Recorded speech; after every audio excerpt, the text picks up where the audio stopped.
Hi, I'm Raj Punjabi Johnson, head of identity content at HuffPost. And I'm Noah Michelson, head of HuffPost Personal. Welcome back to Am I Doing It Wrong? The show that explores the all-too-human anxieties we have about trying to get our lives right. Raj, we are back. It has been almost a year. With a vengeance. I think some people thought we were just like cryogenically frozen and have just been like sleeping in pods somewhere. Mm-hmm. But we haven't been. I mean, sometimes. Sometimes. We've been living a full life and doing a lot of stuff wrong. So many things wrong. I need this free medical advice. You're going to get some. And I think people will notice that we have a new theme song. Mm-hmm. We have some new graphics. Maybe you're watching us on YouTube, which has never happened before. It's exciting. People can go to the HuffPost channel on YouTube and they can find us there. But we're really happy to be here. And we want to say thank you to everyone who's emailed us in the last year and said, are you coming back? Where are you? Yes. Giving us show ideas. We have so many exciting shows coming up. And we're really, really happy to be back. So thank you. If you're new, we're happy you're here. Email us. We hope you enjoy it. Yeah, you can email us at amidoingitwrong@huffpost.com. But yeah, we just really felt like it was time to come back, do some more episodes, learn some new things. And we have an exciting first episode for people. We do. Let's get right into it. Do you think that you are making friends as an adult wrong? Okay, this is a little humble brag, but I actually think I'm great at making friends as an adult. You are. Thank you. I'm real social, especially with certain demographics. The she's, theys, and gays. I love to kiki when I'm out, even in the grocery store line, etc. But how do we turn that kiki into like a solid, satisfying friendship? I would like to dive into that more and how to be a better friend. You are not alone. This is probably the number one requested episode that we've had. People emailing and being like, we did an episode on like strengthening friendships. So they're like, how the hell do I get a friend when I'm an adult? I'm not maybe working in an office anymore, or maybe I was never working in an office. I'm not in school. Yeah. Do I have to join a book club?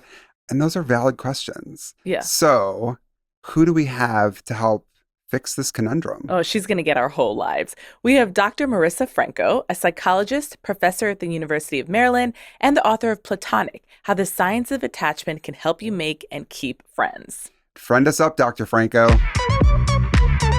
Dr. Franco, thank you so much for being here with us today. I'm so happy to be here. Thanks so much for having me. Of course. Okay, so we are going to start talking a little about the loneliness epidemic and how everyone feels so isolated. I hate to be broad, but it's true. It's a big problem. Yeah. We had a whole episode on loneliness. So can you tell us, first of all, some statistics and data and observations about not having friends or wanting friends and which groups are kind of feeling it the most? Yeah. So from like the early 2000s to now, 4 times as many people have no friends, 5 times as many men specifically. And when you see the decreases in face-to-face interaction, there are certain groups that the decrease has been more stark. And so that's Black people, Hispanic people, people that don't have college degrees, people that are more low income, people with disabilities. For a lot of populations that are already marginalized, the loneliness epidemic can hit them more hard. Why is it? I mean, I'm guessing it is because technology is obviously our best friend and also our worst enemy. Yeah. But why in the last 20 years specifically are we seeing people grow further apart? Yeah. So it's actually not from the last 20 years, but more precipitous in the last 20 years. Okay. So it really started in the 50s. Great book, Bowling Alone, Robert Putnam. And he was looking at, why are people divesting from civic life? Starting in the 50s. And what he found was the most compelling reason was the television. So before the TV, people spent their leisure time around other people. Then they spend it in their four walls. And then you can see how with the creation of smartphones, 2012 was when we saw such an increase again in loneliness. That is when the smartphone became more widely used. And that's affecting us in many different ways. Like instead of people spending their leisure time around other people, they have this other option that offers them parasocial interactions where they feel connected. But it's kind of like a snack instead of a meal of connection. That's so funny because when I was in college, which was in the late 90s, I'm an old man. You look great. We didn't have cell phones yet. Yep. And we definitely didn't have smartphones yet. And my best friend Kate and I, every Friday night, we would order a pizza and go to the laundry room and do our laundry together and play cards. Yeah.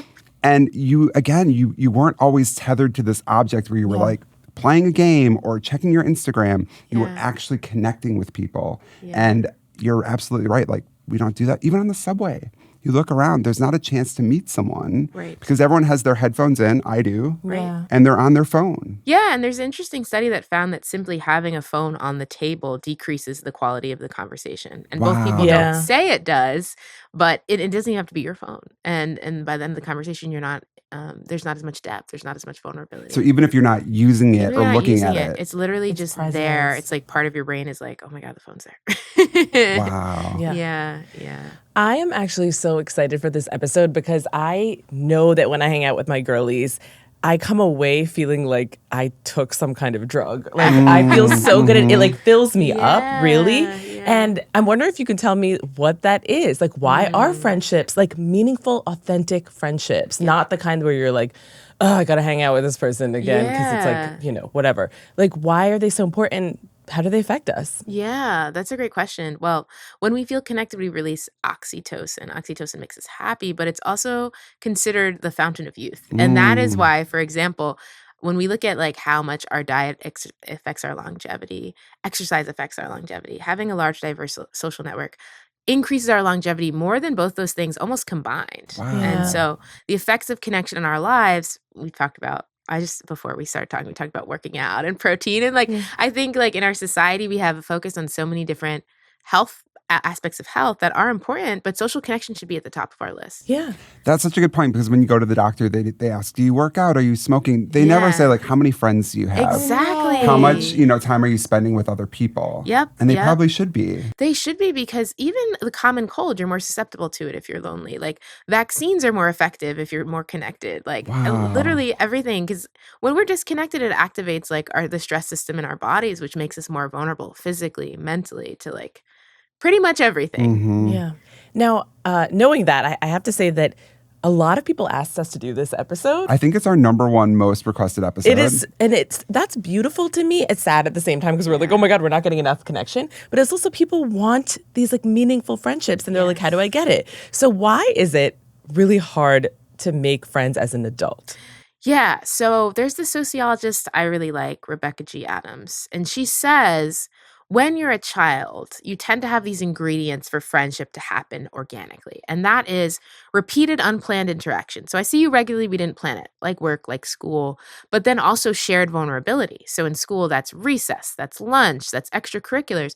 But in the adult world, we often don't have that shared vulnerability piece, especially in the workplace.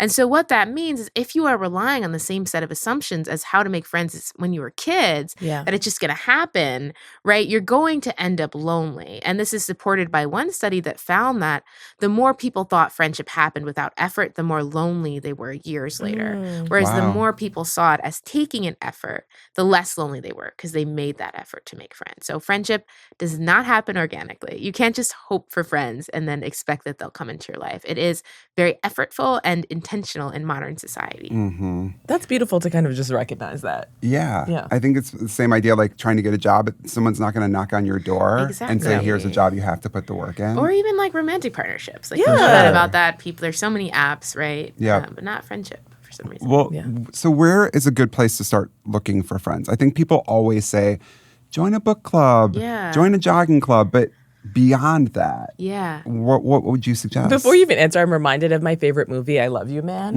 And we'll talk about like straight men and friendships, but like his approach to finding friends was so funny. Like, so tell us what we should really be doing. Yeah, so probably the first thing I would suggest, the lowest hanging fruit, is to reconnect with people that you've fallen out of touch with. Yeah. Research finds that every 7 years we lose about half our friends, and that is not because we hate each other, there's conflict, it's just life happens, right? Yeah. So the first thing I would say is there someone you were texting, you could scroll through your text this time last year that you can say, hey, how have you been? It's been a while, like I've been meaning to reach out, or, I was just thinking about that time we did X, Y, and Z, like how have you been? So reconnecting is powerful because you already have trust established, and because research finds when you reconnect, you underestimate just how much people value it. So sometimes you think, oh, they've already moved on. People tend to be very happy to receive that reach out. Now, the second reason I think, I'm just going to explain the science behind the jogging and biking. So sometimes when people want to make friends, they'll go to like one single networking event. That's not something I particularly recommend it can be helpful, but you have to engage in something more repeated over time, like I Yeah. said with Rebecca G. Adams. And that capitalizes on something called mere exposure, which is our tendency to like people we are more familiar with.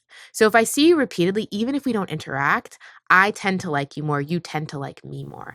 And that's why it can be helpful. Running club, I see you three different times, and then we're establishing a connection. There's kind even of a if we don't trust thing talk. happening Yeah, too. exactly. It makes Yeah. sense, right? If someone's more familiar to you, you like them more.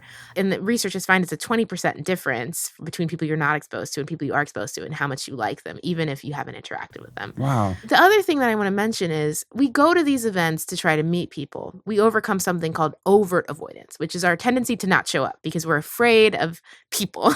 But you also have to overcome covert avoidance, which is our tendency to show up physically but check out mentally. Okay. We're on our phone, we're in the corner, we're not talking to anyone. That's right. So if I go to the event, I want to interact with someone and say, hey, like, my name's Marisa. How have you enjoyed this Lee? Have you been here before? What's it like? Right? I have to overcome that by engaging with people. Mhm. And if I find someone I like, I just say, oh, I really enjoyed talking to you. I'd love to exchange contact information and then follow up. Mhm. I love that. I have to say that, before I ask this next question, that I have met one of my best girlfriends, Chrissy, at the bar, like when I was living in New Orleans. And we had a couple of margaritas in us and we're kikiing. And then she, was a bridesmaid. I was her bridesmaid, like super close Wow. friends. I know we talk about these wholesome ways of meeting people. Are there places we shouldn't necessarily be meeting people? And maybe talk a little bit about, like, bonding over vices. Not that a couple of margaritas is bad for you, ever. Places we shouldn't. I don't know if I can say there's places we shouldn't. Okay, but that I makes me think- happy. Yeah. But I think, obviously I'm very pro connecting with people at work because the benefits for like your happiness, your retention, your performance even are so high. Yeah. But I will say that they're a little riskier, right? Like if the friendship doesn't work out Yeah. and then you have to see them every day, you can't avoid them. And so for some people, maybe they want to make friends at work but not get as vulnerable as their friends from outside of work. And I understand that. This makes me think of, like, that's why you might not want to date someone at work. Exactly. And it makes me realize that friendships are often as intimate as, like, relationships. Yeah. Totally. We need to start More. paying attention to them in a similar way, I I think. agree. And I also think people don't see your skill sets as transferable between romantic partnerships and They totally They are. are, right? Yeah. Like you have to work through conflict with your romantic partner. That's something you can do with your friends instead of just withdrawing from them when you're Yeah. upset with them. Yeah. Also, the friends I've had some of them for 20, 25 years. Yeah. I don't talk to boyfriends that I was dating 20 years ago. Yeah. These people are going to more likely be with you for longer parts of your life. Exactly. And that's a big deal, Such a big deal. What are your thoughts on apps for finding friends? Like, I think it's on Bumble. Maybe you Yeah. can do like Bumble for friends. Yeah. Do you think that those are good places to look for people? I feel two things. So I think that it is harder. You don't have that mere exposure, right? Right. So on the apps, it's just you're going to have to make more of an effort. People aren't going to be as responsive than if you meet someone in person who has more exposure to you and you have a sense of how much you connect and stuff. But what is nice about the apps is that it's a pool of people that are available and invested in connection. Yes. And so when you meet people in daily life, it's like, oh, maybe they just have young kids or maybe they already feel like they have their group. And so there's that rejection that can come with that these people haven't necessarily marked themselves as available. And so I would say try it, but just don't make it your only strategy. Yeah. That's smart. But you're right. Everyone is showing up there from the jump because they're also looking for friends. And so that barrier to entry isn't there where if you're with a random stranger somewhere who might not be into it. Exactly. Yeah. Exactly. So say that we are in a place where we could potentially make friends. Yeah. What do we do? Yeah. Are there pickup lines? I have pickup lines. One of my besties is always like, "What's your name?" Which is like the cutest, most kindergarten thing ever. That's But sweet. but what do you do? What are we doing? If you're like, Yeah. friend material. Well, I think first it's about mindset. And let me share the research behind the mindset because that Please. can feel kind of fluffy. When strangers interact across a number of settings at school, in the lab, in the community, they tend to underestimate how liked they are. This is called the liking gap. And the more self-critical you are, the more pronounced this gap is. And so often we're like, they're going to think I'm weird. This isn't going to go well. They're going to be closed off. I'm going to feel rejected. I'm not going to enjoy this. And what we see in the research is that doesn't actually pan out when you actually engage in the act. There's another study on talking to strangers that found found that people thought 40% of the time strangers would talk to them. It was closer to 90% of the time. Oh. Wow. So people are much more open than you think. That's something to keep in mind. And I tell people, assume that people will like you based on that. And that's based on research on something called the acceptance prophecy. This finding that when people are told they'll be liked, they become friendlier, warmer, Yes. and more open. Whereas when you think people will reject you, you're actually rejecting people. You're creating that cycle, right? You're more closed off. You're not engaging them. You're not asking things. You're in the corner, right? And so that is just really important from the get-go. I would say one method that I like for introducing yourself to someone new is called the insight and the question method. And that involves sharing an insight about your shared circumstances. Like, oh, wow, like this is my first time at this podcast studio. I really like it. Like, have you all been here before? And then a follow-up question that offers them the opportunity to engage. And women do this all the time when they say, oh my God, I love your scarf. Where did you get it? Right? That's an example of an insight and question. Yeah. And I think just sort of putting a little bit of effort into it can go a long way when you show that you actually want to do it. My boyfriend Benji is really good at this. We're looking for apartments, and yesterday we found one in a building that we like. He's like, we're just going to stand out front and someone's going to come out and we're going to ask them how they like living here. And in my head, I'm like, oh my God, you have to talk to a stranger? No. And this woman comes out and she was so lovely. And we talked to her for 10 minutes about living there. And like you said, like, I think at first she was like, why are these strangers talking to me? But the minute we gave her a smile and we asked her a question, like, we had a great conversation. Exactly. But I think getting over sort of the scariness of talking to a stranger and thinking, like, they don't like me, they're not going to like me, this is going to be awkward. That's a huge hill to climb. It really is. But you know what? Ultimately, when in the research on like what kind of people do people like, it's people that like them. And so I think sometimes we think these acts of connection, reaching out, saying hi, complimenting them, they'll be weird or awkward or cringy, but people love being liked, right? And all of these things that you're doing are showing that you're invested in someone. That's so real. Like when I think about my friendships, it's very evident to me who wants to invest and who takes the effort. And I just like literally have like little love like emojis popping out of my head because I'm like, whoa, I want to love you more because I feel like you're taking the time and effort to love me. Yeah, exactly. And it's called, in the research, it's called risk regulation theory, which is we go about relationships to regulate our risk of rejection. And so if someone seems like they're going to reject us, we're like, ugh. But if they seem like they're going to accept us because they're reaching out, because they're checking in, complimenting us, those are the relationships people tend to want to pursue. Yeah. Let's say we've been in a book club for a month and we met someone and we really like them and we feel like we have a nice time with them. Yeah. How do we take it to the next level and actually deepen the friendship? Yeah. Well, I would say, and this is a tip that I give for like people looking to connect at work too, which is something I speak on. It's repotting the relationship. So changing the setting in which you interact deepens the relationship, because otherwise if the book club ends, our friendship ends. And you see that with like coworkers, right? If we didn't hang out outside of work and now you're leaving, as much as I love you, it's kind of hard to be like, we don't have that established trend of hang out outside. So I would just say to them like, oh man, it's been so nice to get to know you through this book club. Like I'd love to get dinner next time before book club or after the book club, and trying to change the setting, because each setting brings out different sides of ourselves. And we feel closer the more sides of ourselves come out in the connection. Let's talk a little bit about the vulnerability you have to show when making and keeping friendships. Yes. And let's talk specifically about straight dudes, because I feel like we've seen so much. It's everywhere. Even if you're not reading about friendship, it's like straight men are in an isolation crisis. They have no friends. And I'm like, oh my God, what's happening to my friends out here? I mean, we all know, right, that straight men are socialized differently. So different, different. Talk to me a little bit about like how there can be a little more vulnerability. Yeah. I mean, you're absolutely right. There's data that in a given week, men, and I imagine straight men specifically, are half as likely to express affection to their friends, like half as likely to be vulnerable. And so it is quite stark, these differences. I feel like probably women who are listening can relate to this if you're like dating a guy and you really want a guy who will be vulnerable to you, right?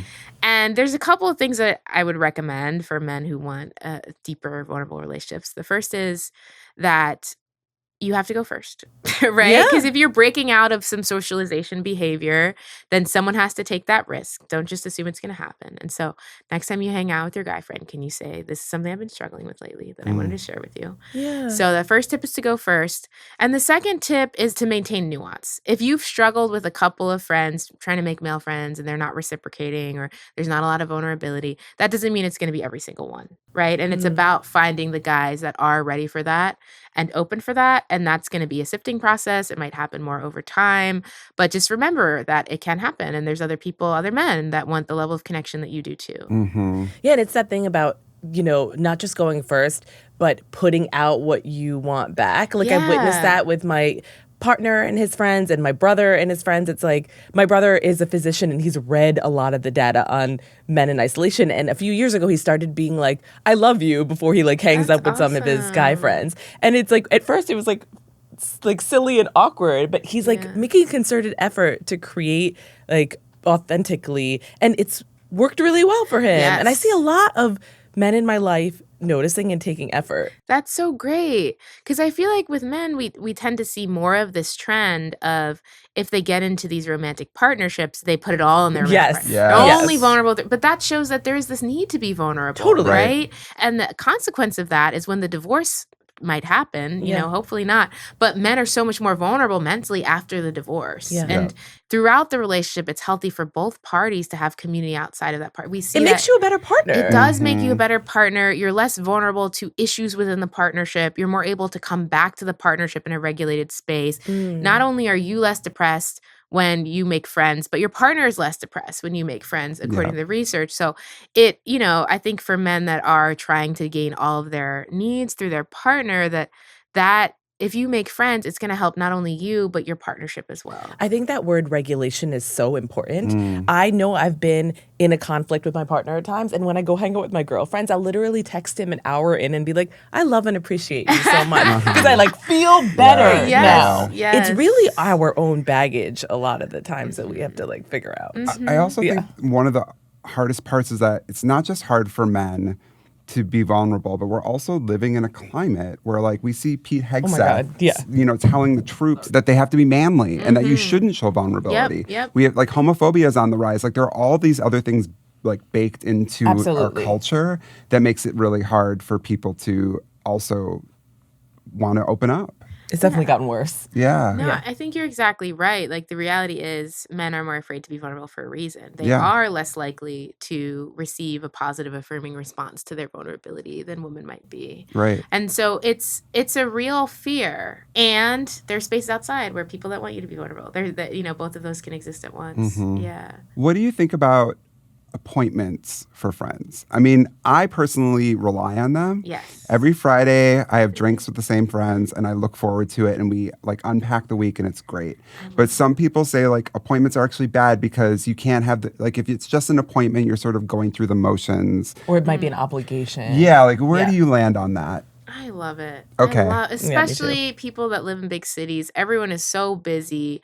And it's a way to say, I prioritize you, right? Yeah. It's like, I'm going to carve out the space. Nothing else is going to take this space that I really value. And I just think you're a lot more likely to see your friends if you put a standing time on the calendar to see each other. Mm-hmm. Do you do that, Raj? I do, and I love it. I don't have a standing one like you, but I make dates far ahead of time. And I think it gives you moments to look forward to also. Yeah, absolutely.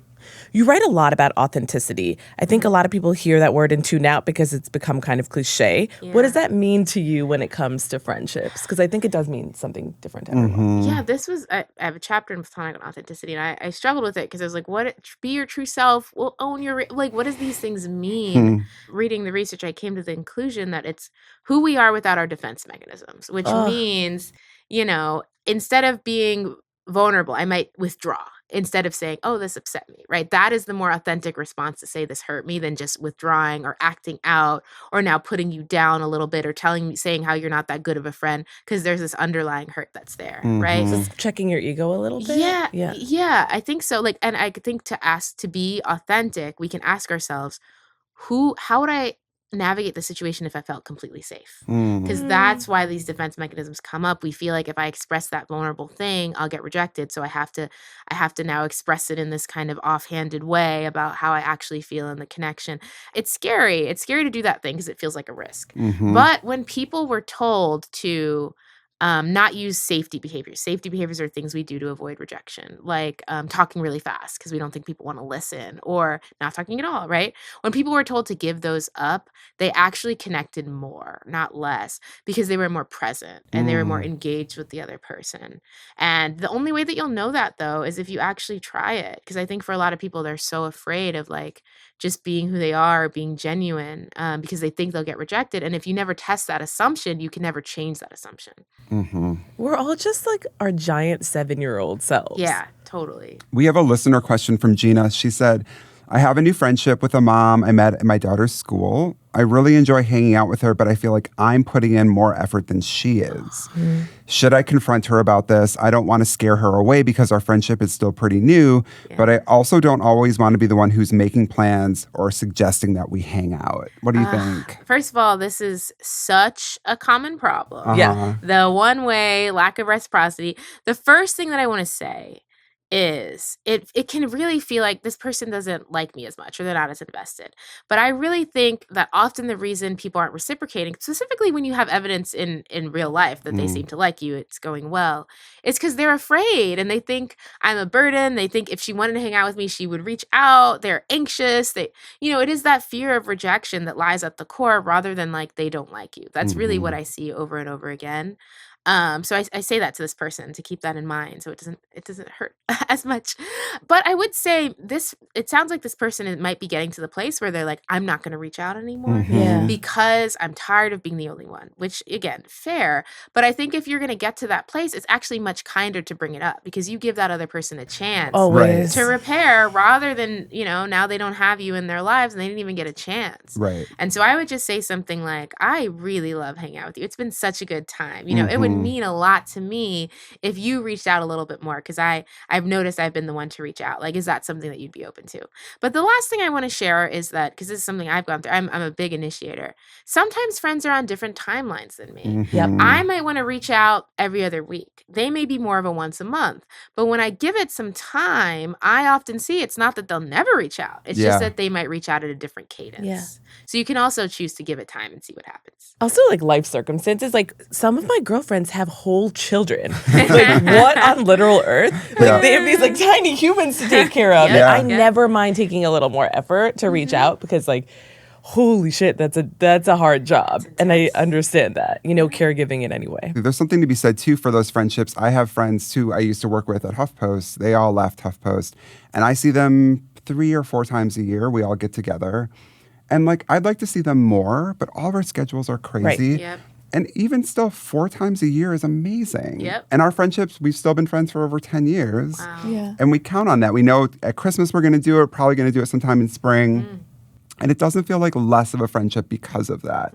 We still have a group chat, and all those things, but getting to see them in person. So I think sometimes it doesn't have to be all or nothing. I have a group of friends like that we only get together a couple of times a year. So we do PowerPoints with updates of our life. So and they fun. are So cute. so hilarious. Yeah, like, I love that. They're terrible and hilarious. That's great. All right, so we've touched on a lot of important stuff. Can you tell me what else is key for creating strong friendships as adults? Yeah, I think this is particularly for my anxiously attached folks. If someone doesn't seem to like you, walk away and don't work harder, right? Because sometimes it's like, oh, I really like them, and so I should keep trying or keep pushing it, even though it doesn't seem like they're interested in engaging with me.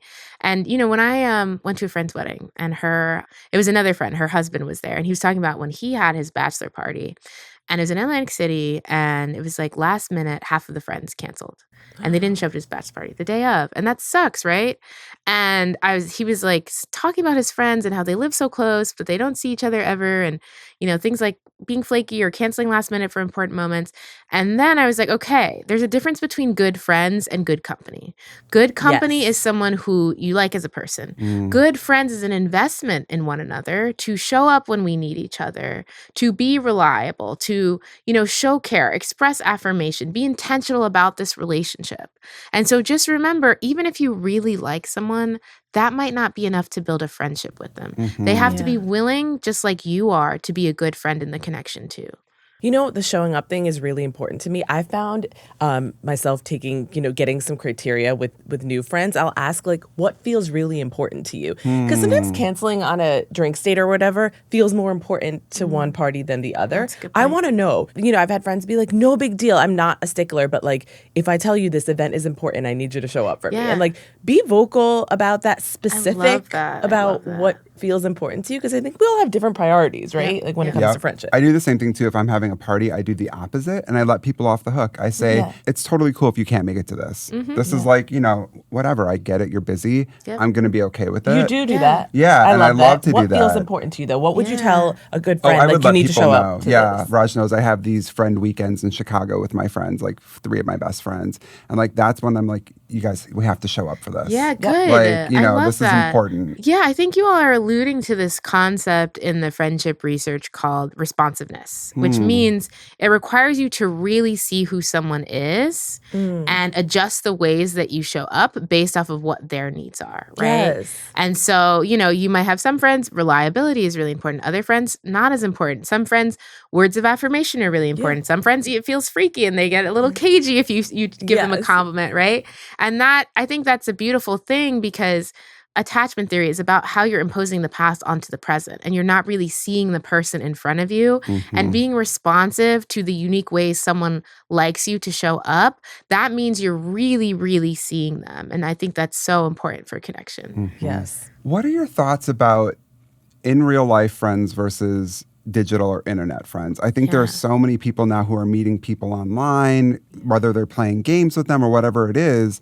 I think those can be really vibrant friendships. Yes. But, when we had an episode about being a better friend with Anna Goldfarb, she was saying that she really felt like those are great places to meet people and to sort of like forge friendships, but you have to be in real life at some point. They don't really matter. Where do you land on that?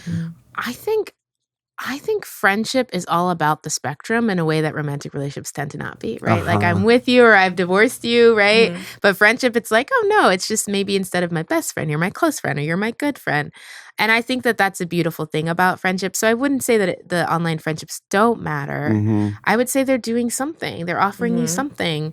But what would be the issue, and that's what we see in online interaction in general, the issue is when you're displacing and replacing in-person interaction with just online interaction. Right. Because it cannot replace it in terms of the benefits that it gives us, our health, physically, mentally. Even, let's say you need someone to bring you to the hospital because it's an emergency. Like, your online friends can't fulfill all of the needs that we have because we are fully embodied people. And so I wouldn't say nix the online friends. I would just say make sure that that's not your only type of friendship.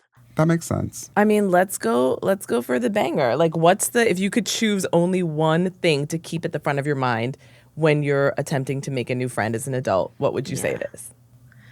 Oh my gosh, I'm going to share a quote from my niece because she read my book and she said, for friendship to happen, someone has to be brave, so be brave. I love that. That's so real. Yeah.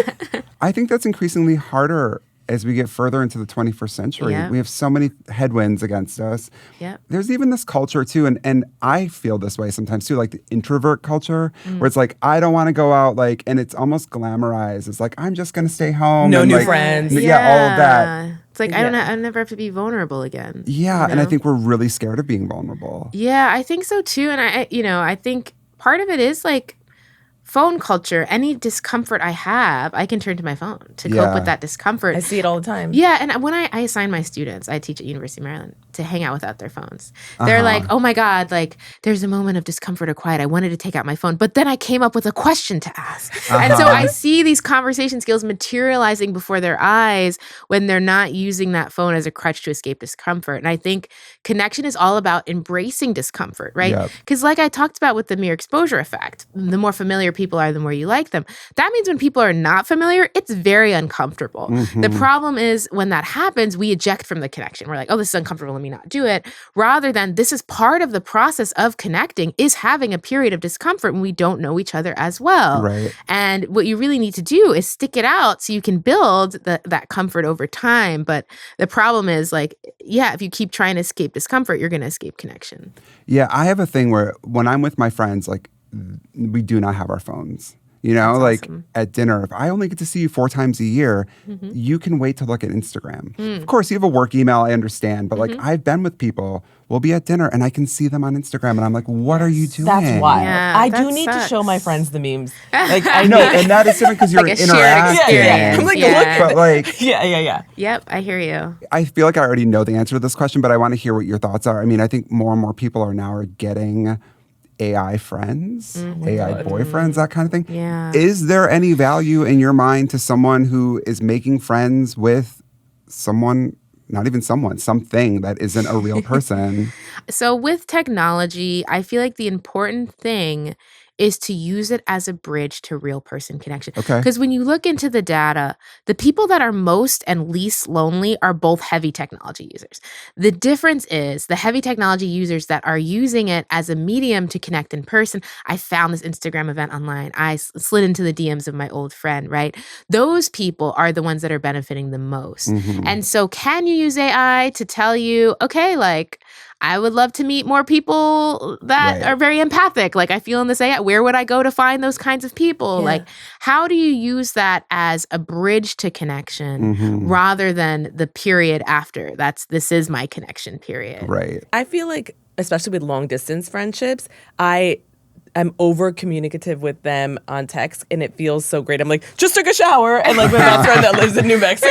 But it's I am using it as a bridge. We're filling a void in certain ways, but when we see each other, it's so lovely. But I totally get what you're saying about use it as a means to see them and be with them. Yes. Or connect with them, because what's really harmful in terms of how our online behavior is scrolling. Oh my God. It's related to poor mental health. It's related to more loneliness. But when people are actively engaging, texting people, reaching out, sharing things, that's actually not related to loneliness. And so it is really about how we use it. Unfortunately, I think a lot of these platforms are designed for us to scroll because then we're staying on it. But just keep that in mind. If you're spending a lot of hours scrolling, could you instead use that platform to reach out to people? I feel bad when I'm scrolling. Me Physically, too. it feels It's like gross. junk food. Yes. Yeah. I've started sometimes in the morning just staring out the window instead. Love that. Oh, man. Checking in on the tip. squirrels. It's so bizarre. And Yeah. it can only be tip. for 3 or 4 minutes because then it's weird after that. But I immediately, it's like a reset. I totally agree. I love just being IRL, staring out the window. Yeah. Bring back staring out the window. Yes. I think that's a beautiful place to end this. Thank you, Dr. Franco. This was amazing. My pleasure. Raj, it's time for Better in 5. These are our top 5 takeaways from what we just learned. Amazing. All right. Number 1, when it comes to finding new friends, repetition is key.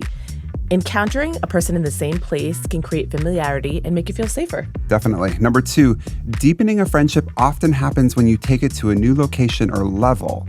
So if you're in a book club, for instance, try going out to dinner. Let's do it. Number 3, technology can be great for friendship, but you need to use it as a bridge to get to that IRL time. Number 4, there's a difference between good company and good friends. Being a friend is showing up and investing in the relationship. And number 5, as Dr. Franco's niece wisely said, be brave, make the effort, and beautiful things can happen.